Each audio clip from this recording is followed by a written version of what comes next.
It was a chilly Friday night in the small town of Brimwood.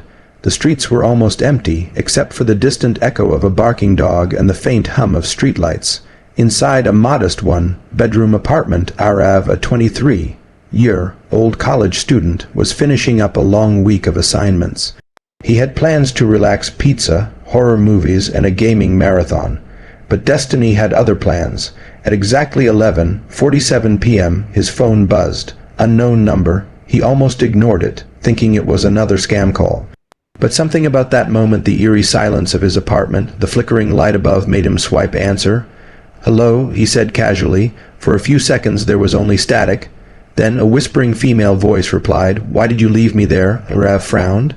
"Who is this?" And no response, just slow breathing, followed by the faint sound of crying. He hung up. Probably a prank, he thought, but the call left him uneasy. He checked the number. No name, no location. Just digits that looked off. It wasn't a normal phone number. It had 13 digits. He shrugged it off, turned on his TV, and resumed watching his movie. Exactly 5 minutes later, his phone buzzed again. Same number. This time he didn't speak first. He listened. Through the static, the same voice whispered, "It's cold down here."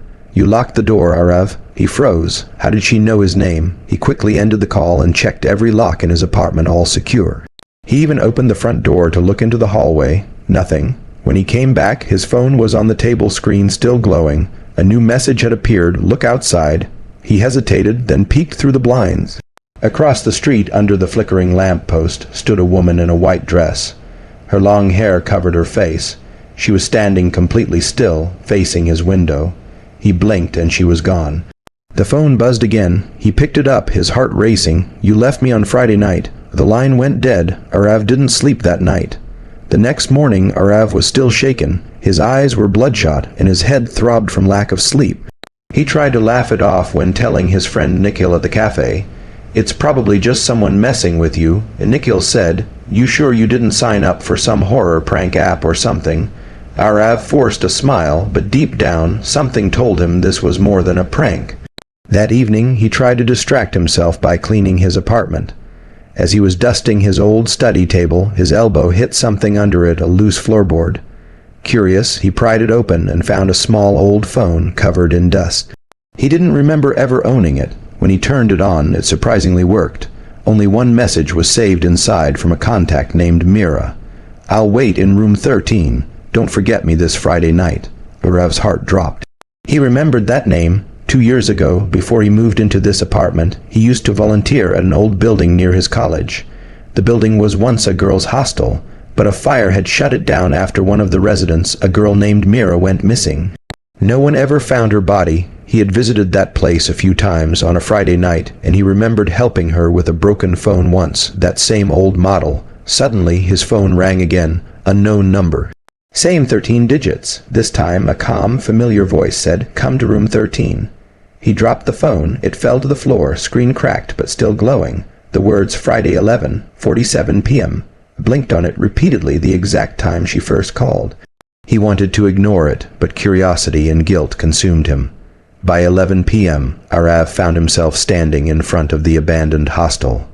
The windows were broken, the walls covered in black soot. Inside, the corridors smelled of dust and decay. He turned on his flashlight and started walking. Each step echoed loudly. The further he went, the colder it became.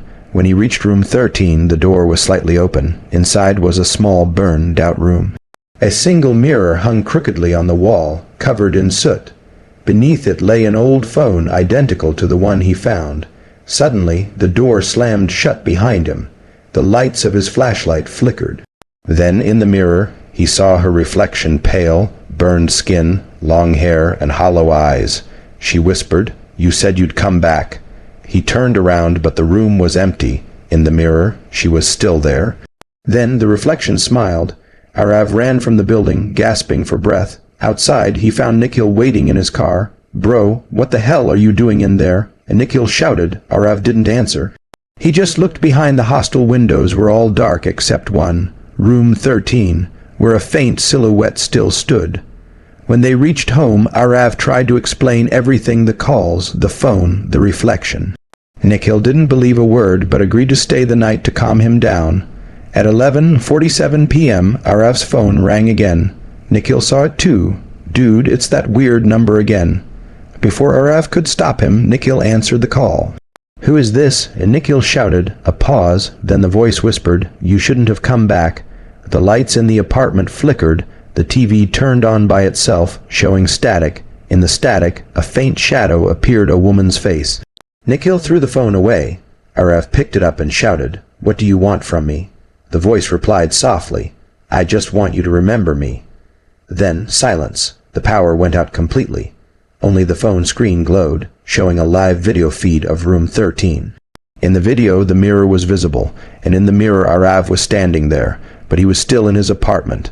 Nikhil stared in horror. "Bro, that's you." Suddenly, Aarav's reflection turned toward the camera and smiled. Then it reached out and the mirror shattered. The phone exploded in sparks, and the apartment went dark. When the lights returned, Aarav was gone. All that remained was his phone lying on the table with a new message on the screen, "Call received. Next Friday you'll answer."